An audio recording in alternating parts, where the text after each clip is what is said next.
Assalamualaikum warahmatullahi wabarakatuh. Alhamdulillahi rabbil alamin, wal aqibatu lil muttaqin, wala udwana illa 'alal zalimin. Asyhadu an la ilaha illallah wahdahu la syarika lah, wa asyhadu anna sayyidana Muhammadan abduhu wa rasuluh. Allahumma salli wa sallim wa barik ala sayyidina Muhammad wa ala alihi wa sahbihi ajma'in. Rabbi shrah li sadri wa yassir li amri wa hlul 'uqdatam min lisani yafqahu qawli, amma ba'du. Muslimin dan muslimat yang mudah-mudahan dirahmati, diberkati dan juga diredai oleh Allah Subhanahu wa taala, insyaallah. Alhamdulillah, syukur kepada Allah kerana pada malam ini kita masih lagi dipanjangkan umur oleh Allah. Sama-sama dapat kita qiyam Ramadan pada malam ini, dan juga sama-sama kita dapat menunaikan puasa pada siang hari. Dan malam ini kita sudah bersama-sama tuan-tuan masuk kepada hari-hari akhir daripada Ramadan al-Mubarak. Allahumma salli ala Sayyidina Muhammad wa ala ali Sayyidina Muhammad. Kita berdoa kepada Allah Subhanahu wa ta'ala sebagaimana doa imam kita tadi, supaya Allah berkati lagi umur kita dalam hujung-hujung Ramadan ini, dan supaya Allah sampaikan kita kepada Lailatul Qadar. Tuan-tuan, salah satu daripada barakah Ramadan ini adalah adanya Lailatul Qadar. Salah satu daripada keberuntungan yang besar yang disediakan oleh Allah kepada umat Nabi Muhammad sallallahu alaihi wasallam adalah anugerah Lailatul Qadar ini, yang Nabi sallallahu alaihi wasallam sebut fihi Lailatul Qadr wa hiya khairum min alfi syahr. Pada akhir Ramadan ini ada satu malam yang namanya malam Al-Qadar, dan ia terlebih baik daripada ribuan malam yang lain, ribuan bulan yang lain, ya, 1000 bulan ataupun ribuan bulan yang lain yang ada di atas muka bumi Allah Subhanahu wa ta'ala. Sebab itu tuan-tuan, bila kita masuk hari yang ke-20 daripada Ramadan ini, kita kena lakukan pecutan-pecutan akhir.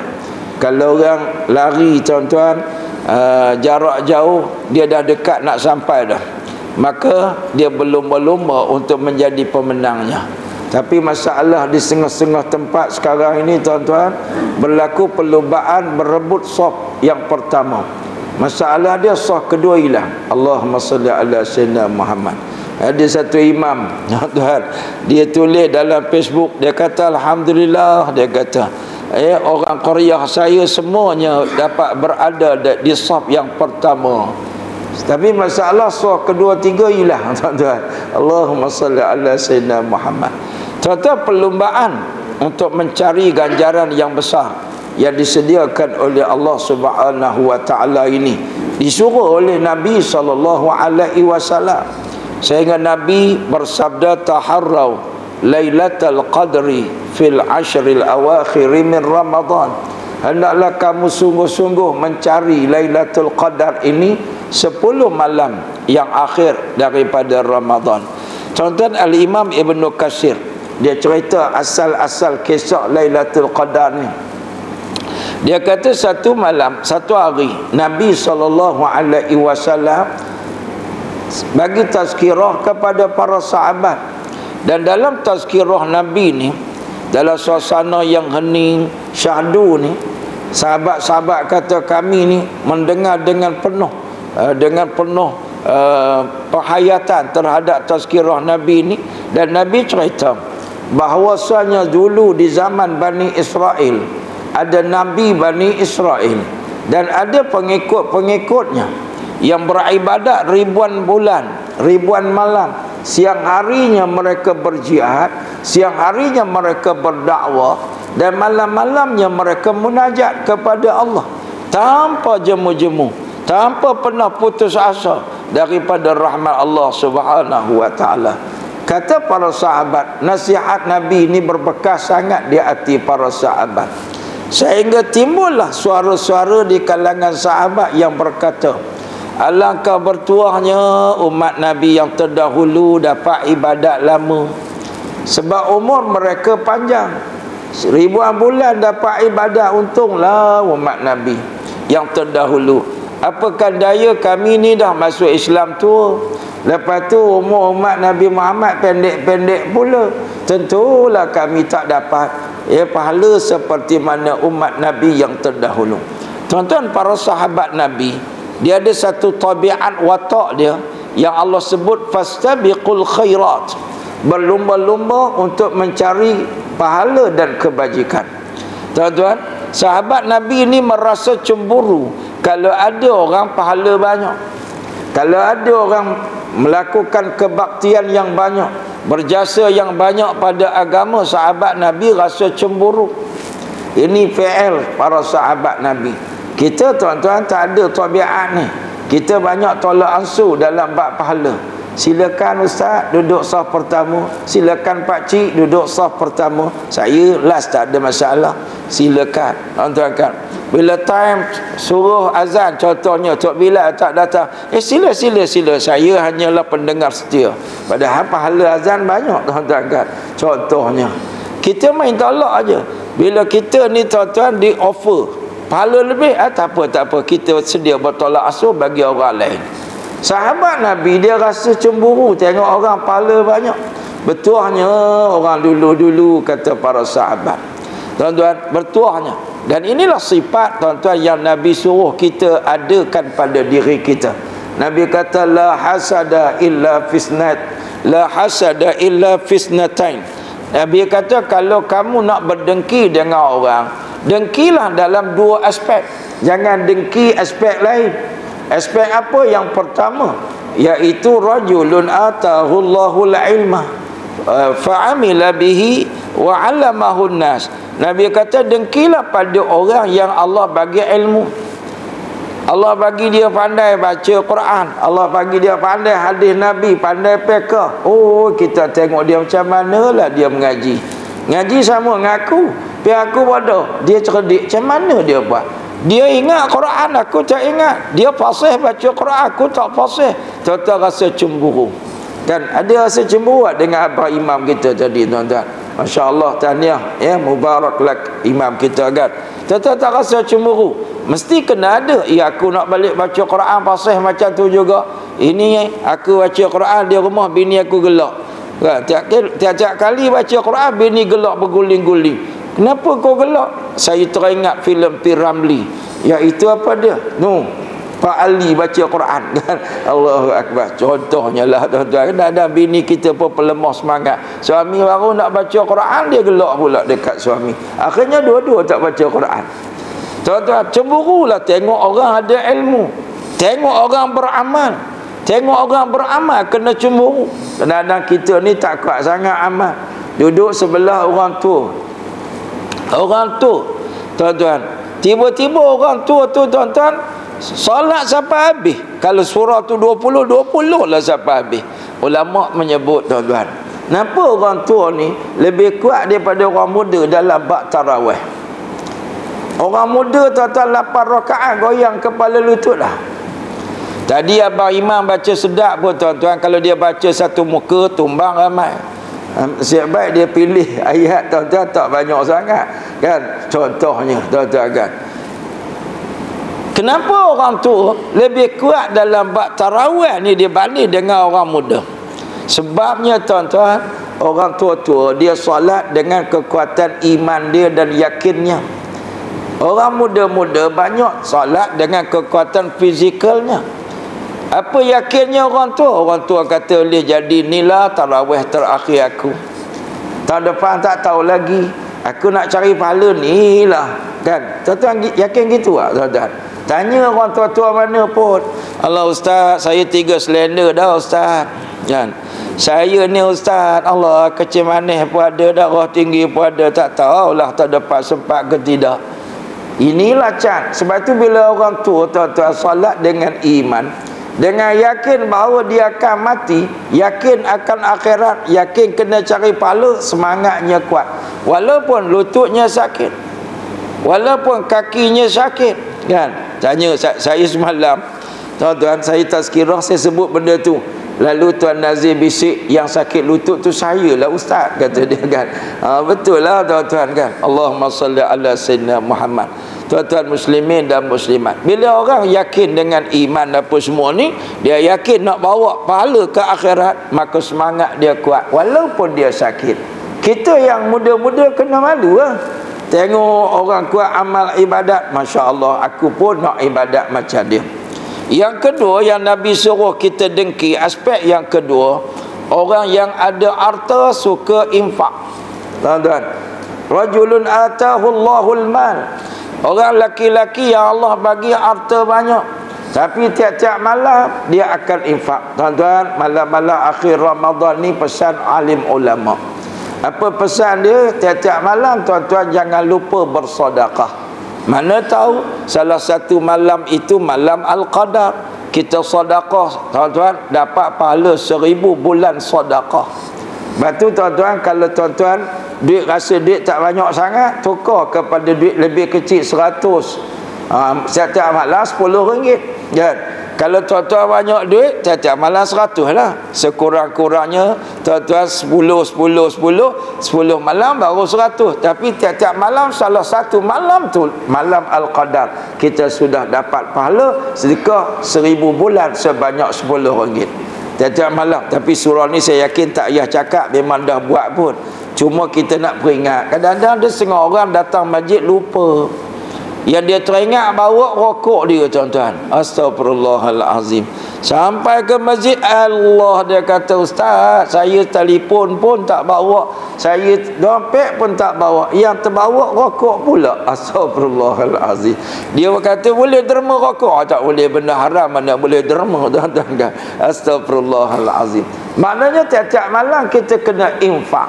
Nabi suruh kita cemburu dengan orang yang banyak infak, cemburu dengan orang yang banyak memberikan bantuan-bantuan kepada orang lain ini, sebab pahalanya besar. Salah satu malam-malam yang pahala besar bersedekah ialah malam-malam Ramadan. Malam-malam Ramadan ni Nabi kata afdalus sadaqah sadaqatun fi Ramadan. Sebaik-baik sedekah adalah sedekah dalam bulan Ramadan. Apatah lagi kalau kena malam itu malam Al-Qadar. Malam Al-Qadar malam bila ya tuan-tuan? Tuan-tuan pernah jumpa Lailatul Qadar ni? InsyaAllah tuan-tuan jumpa tiap-tiap tahun. Cuma Allah tak bagi tuan-tuan petanda terang kat tuan-tuan supaya tuan-tuan tak masuk ke dalam Facebook. Alhamdulillah, malam tadi rasa tenang dan damai sedap-damainya. Terima kasih ya Allah memberiku Lailatul Qadar. Astagfirullahaladzim. Oh, sekarang jangan main tuan-tuan. Oh tuan-tuan, semua nak masuk dalam Facebook, kan. Semua nak. Oh tuan-tuan, ini namanya riak, tuan-tuan, kan. Ini namanya riak. Kita sombong dengan ibadat kita. Allahu Akbar. Kalau boleh hujung-hujung Ramadan ni simpan-simpanlah telefon sekejap. Ini tuan-tuan makan pun nak pamerkan. Tengok baca alhamdulillah, hari ini aku sudah khatam buat kali ketiga. Oh, cuma dia tak tulis tu kode. Orang dia tulis tu something lebih lah, tuan-tuan. Allahu Akbar. Semua nak pamerkan, tuan-tuan. Antara kita dengan Allah lah, tuan-tuan. Allahumma salli ala sayyidina Muhammad. InsyaAllah kita semua kalau kita tiap-tiap malam beribadat dengan tulus dan ikhlas. Man qama ramadana imanan wa ihtisaban ghufira lahu ma taqaddama min dhanbi. Siapa-siapa qiyam malam Lailatul Qadar dengan iman dan mengharap redha Allah, akan diampunkan segala dosanya oleh Allah. Balik cerita sahabat tadi, tuan-tuan. Tengok sahabat duduk cakap-cakap ni Nabi dia. Tak berapa lama turun malaikat Jibril dan bagi satu berita gembira. Apa berita gembira? Turunnya surah Al-Qadar. Inna anzalnahu fi lailatul qadr. Allah jawab munajat para sahabat, Allah jawab permintaan doa para sahabat. Allah kata kami telah turunkan Al-Quran pada malam Al-Qadar. Tahukah kamu apa itu malam Al-Qadar? Satu malam yang terlebih baik daripada 1000 bulan. Maknanya malam itu Allah upkan bonus pahala Siapa yang qiyam beribadat dapat pahala 1000 bulan. Tuan-tuan, persoalan dia ialah bagaimana kita nak dapatkan Lailatul Qadar. Dan apa nak buat bila malam Al-Qadar ni? Malam Qadar ni tuan-tuan, kita kena niat dan azam dan doa macam abang imam kita minta tadi kan. Ya, minta ya Allah berikanlah kepada kami Lailatul Qadar ni, kami nak qiyam, kami nak ibadat. Tuan-tuan, kita kena berazam untuk menghidupkan malam-malam ini dengan ibadat. Bagaimana Nabi dan para sahabat. Nabi dan para sahabat sebelum malam akhir ni mereka beriktikaf di masjid. Kita kalau tak boleh iktikaf sepanjang malam pun kurang-kurang duduk lama sikit, pegang Quran. Tuan-tuan, kita lepas daripada solat sunat tarawih witir tu, pusing belakang, duduk lama sikit, niat i'tikaf, ambillah Quran. Kurang-kurangnya tuan-tuan pukul 12 baru balik kan, contohnya lah. Ini tuan-tuan sama je dengan malam awal-awal. Imam baru naik ke depan witir, kita lari balik juga. Itu pun ada satu penyakit. Kita qiyam Ramadan ni tuan-tuan, kita qiyam dikira siapa yang solat sunat, siapa solat fardu isyak dan solat fardu subuh berjemaah, itu dah dapat minima qiyam. Siapa yang solat fardu isyak, fardu subuh berjemaah, kemudian dia solat pula sunat ba'diyah isyak, dan solat pula tuan-tuan solat sebelum daripada subuh, ini pun sudah up tuan-tuan, kedudukannya sudah menjadi lebih afdal. Siapa yang salat tambah lagi salat sunat tarawih dan tambah lagi salat sunat witir, inilah orang yang dapat seafdal-afdalnya. Tuan-tuan, dadah kita ni ibadat kita di tahap yang lama, tahap yang sama, iaitu kita sekadar minima saja. Maka tuan-tuan, kita maksimumkan kemampuan kita untuk ibadat. Nabi SAW tuan-tuan, Nabi i'tikaf dalam masjid, Nabi ulang Al-Quran di hadapan gurunya Malaikat Jibril alaihissalam. Nabi tuan-tuan, zaman Nabi tak jadi imam tiap-tiap malam. Nabi sekejap jadi imam, lepas tu dia suruh sahabat solat sendiri, sebab sahabat tengah hafal Quran. Kalaulah sahabat Nabi tiap-tiap malam dia salat di belakang Nabi saja, jadi tuan-tuan dia dengar aja Nabi baca macam tuan-tuan tadi ya. Macam saya lah, sama juga tuan-tuan kan. Abang imam baca, biar ke abang imam dia baca dia surah apa pun, kita dengar aja. Tapi Nabi nak para sahabat ni tuan-tuan, bukan sekadar mereka hafal Quran, mereka juga boleh baca Quran itu dalam solat mereka. Dan seorang ulama kata salah satu sebab Nabi suruh sahabat ni solat bersendirian sebab wahyu tengah turun. Takut solat sunat tarawih ini jadi fardu, takut sahabat jadi dosa kalau tinggalkan tarawih kan. Allahumma salli ala sayyidina. Tapi kita lihat di situ ada pendidikan. Orang hafal Quran, sahabat Nabi hafal Quran, ada yang hafal semua, ada hafal sikit. Kalau dia semua ikut belakang Nabi, tuan-tuan kan, dia tak praktis. Maka sebab itu Nabi malam-malam ni Nabi gila-gila. Malam Nabi jadi imam, sahabat dengar Nabi baca. Macam mana rentak bacaan Nabi, macam mana hukum tajwid yang Nabi jaga, qiraat Nabi. Malam esok pakat solat masing-masing, semua pakat baca hafazan masing-masing. Tapi sahabat Nabi ni tuan-tuan, dia perangai dia tak lari balik. Kalau kita, kalau Pak Imam tu solat masing-masing, kosong masjid. Sahabat Nabi dia solat, Nabi duduk solat satu tempat Nabi tu, Nabi baca Quran panjang-panjang. Tuan-tuan, ada seorang sahabat Nabi, dia nak ikut juga Nabi. Tuan-tuan, Nabi suruh dah solat sendiri, dia nak ikut juga. Tuan-tuan, bila nak ikut juga, dia solat di belakang Nabi. Ya Allah tuan-tuan, Nabi baca rakaat pertama Al-Baqarah. Lepas tu sahabat ni ingat Al-Baqarah dan rakaat sambung dengan Ali Imran. So dia tuan-tuan, Allahu Akbar. Tuan-tuan, imam kita tadi 3-4 ayat je tuan-tuan, Nabi baca panjang tuan-tuan kan. Allahu Akbar. Lepas tu Nabi kalau solat malamnya bengkok-bengkok kaki. Kita sekarang bulan Ramadan pun bengkok-bengkok kaki. Sebab apa? Masjid surah hebat, buka puasa, ada udang galah lah macam-macam tuan-tuan.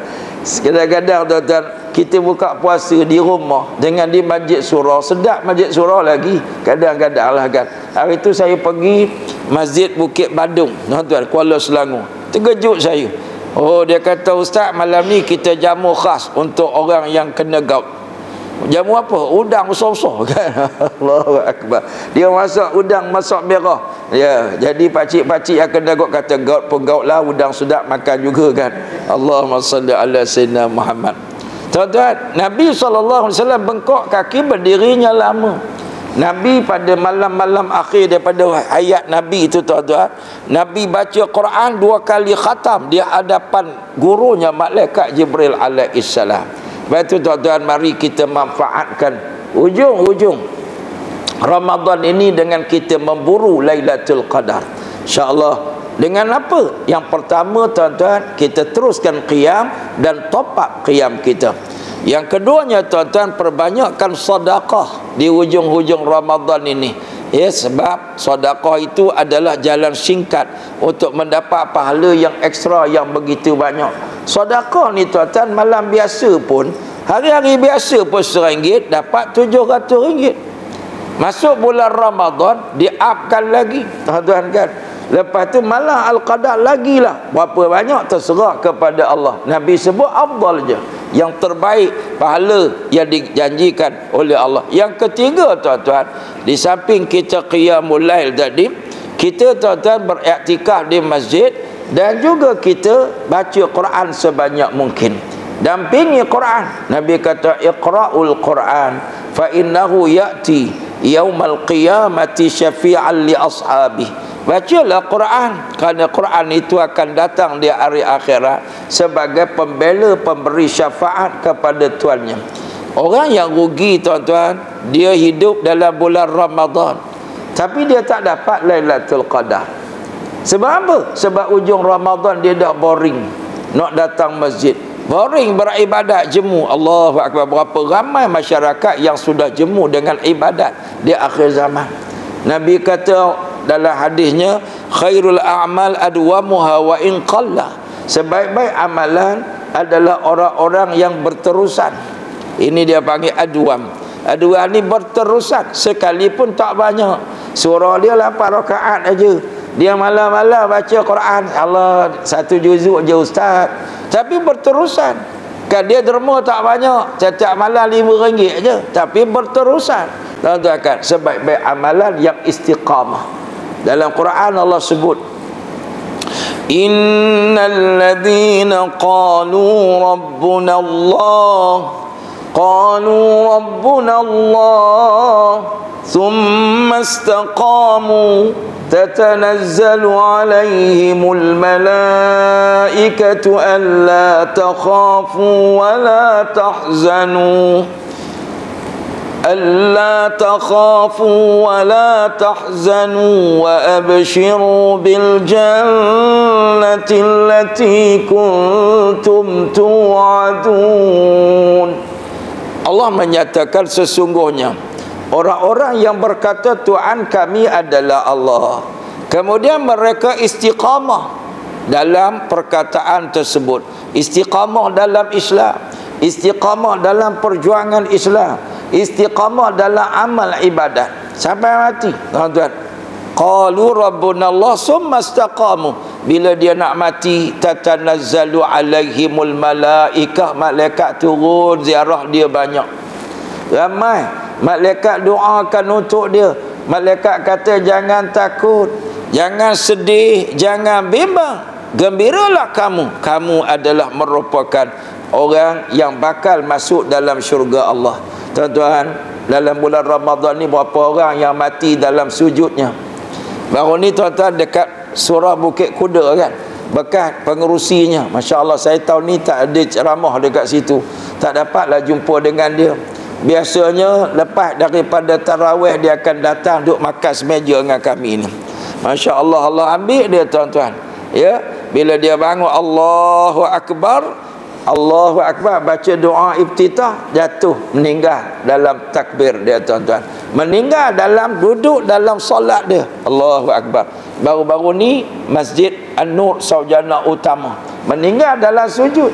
Allahu akbar. Ini orang mati dalam husnul khatimah. Kita tak tahu lagi tuan-tuan, meninggal dalam apa?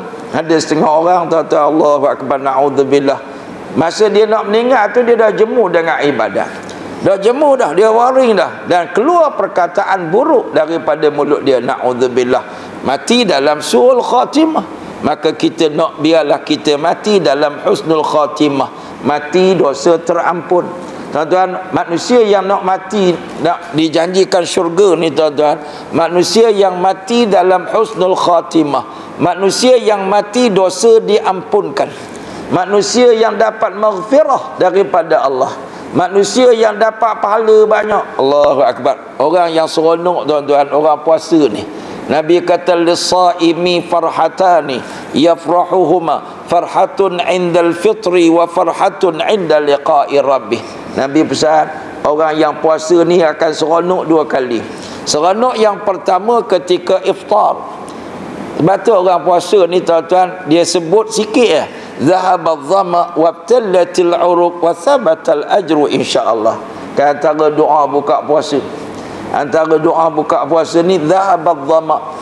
Nabi kata, bacalah, sebutlah, hilanglah dahaga aku, wabtallatil uruq, sudah basah kerengkung aku, wasabatal ajru insya-Allah, kekal pahalanya insya-Allah. Seronoknya tuan-tuan bila dapat berbuka sebab sudah menunaikan perintah Allah. Seronok dapat menunaikan tanggungjawab yang difardukan oleh Allah. Orang beriman seronok apabila dia sudah melakukan perintah Allah Subhanahu wa taala. Kemudian Nabi kata dia akan seronok apabila bertemu dengan Allah Subhanahu wa taala. Orang nak seronok jumpa dengan Allah ni tuan-tuan, nombor satu, dia kena mati dalam iman baru seronok. Berapa ramai orang kafir tuan-tuan mati banglo besar, duit banyak tapi merana dia.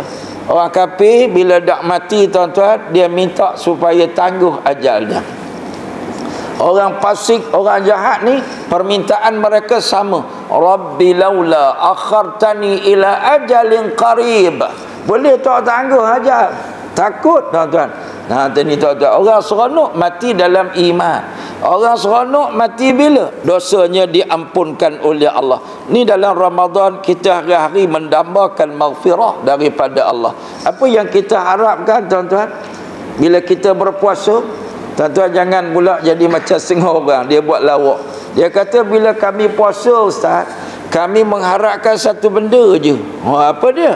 Mengharapkan azan maghrib, kata dia. Astagfirullahalazim. Loya buruk tuan-tuan. Orang mengharapkan pahala dan keredaan Allah tuan-tuan. Ada juga orang loya buruk ni kan.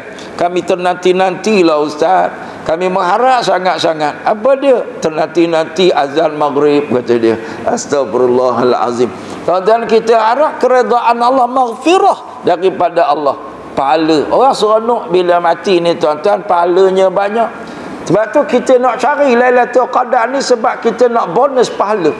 Daripada Lailatul Qadar ni bonus pahala 1000 bulan, kita nak bawa jumpa dengan Allah Subhanahu wa taala. Manusia tak seronok bila mati Allah murka, tak seronok. Dia banyak macam mana pun tak seronok, sebab dia tahu tak dia bakal menjadi mangsa di dalam kubur. Azab kubur menanti dia. Na'udzubillah summa na'udzubillah. Manusia yang Allah tak redha, tak seronok dia. Macam kita nak balik kampung tuan-tuan, Pak Mentua tak redha dengan kita, seronok balik. Kau balik apa? Oh kan, sampai apa depan pintu Pak Mentua kata, kau balik apa? Tak payah balik, seronok. Mesti tak nak balik. Kalau kita balik akhirat Allah tak suka apa macam? Na'udzubillah summa na'udzubillah. Baru Pak Mentua tak redha pun tak seronok dah nak balik. Nak balik akhirat tuan-tuan, malaikat tak suka, Allah tak suka, na'udzubillah. Sebab itu nak seronok mesti cari maghfirah, keredaan Allah, cari pahala banyak-banyak tuan-tuan. Macam orang pergi luar negeri lah. Kenapa seronok? Shopping. Duit banyak ustaz. Ada orang pergi Mekah muka asam je kan. Sebab apa? Tak ada duit. Tengok orang beli jubah dia jeling, tengok orang beli tamar dia jeling, tak seronok lah ustaz. Kan dah buat umrah, tak seronok lah nak beli juga tamar-tamar kan. Kita ni nak balik akhirat pahala banyak, baru seronok. Sebab tu tuan-tuan, sisa-sisa hidup kita dalam Ramadan ini, mari kita manfaatkan sebaik mungkin. Carilah maghfirah, carilah keredaan, carilah Lailatul Qadar, burulah tuan-tuan pahala sebanyak mungkin untuk bekal kita nak bawa balik bertemu dengan Allah Subhanahu wa taala. Jadi cukup sekadar tu sebagai tazkirah buat diri saya dan kita sama-samalah tuan-tuan memperingatkan, fadzakir in nafa'atiz zikra. Kata ingat, memperingatkan adalah berguna. Ingat, memperingatkan itu kepada manusia tuan-tuan. Allahumma salli ala sayyidina Muhammad. Dan sebelum tutup, macam biasalah setiap kali saya datang tempat tuan-tuan, saya bawa amanah-amanah daripada ma'had tahfiz yang berhubung dengan saya. Bulan Ramadan ni saya fokus kepada tabung pembinaan Seriti Tahfiz Darul Amilin Bukit Malawati, Kuala Selangor. Ni tuan-tuan yang nak topak pahala, ya tuan-tuan, infak sedekah di jalan Allah boleh masukkan dalam tabung tabung ni, ya. Tabung ni boleh, tabung belakang pun boleh untuk infak kepada Seriti Tahfiz Darul Amilin Bukit Malawati, Kuala Selangor. Dan kalau tuan-tuan nak jumpa anak saya kat belakang tu, dia salah seorang guru yang mengajar di situ. Dan dia pun macam biasalah datang tempat tuan-tuan ni, dia bawa madu dengan moyah dia. Tuan-tuan yang sakit lutut pinggang boleh jumpa dengan dia juga, insya-Allah. Allahumma salli ala sayyidina Muhammad. Cukup sekadar tu, sekian aqulu qali hadza wa astaghfirullah li wa lakum. Wassalamu alaikum warahmatullahi wabarakatuh.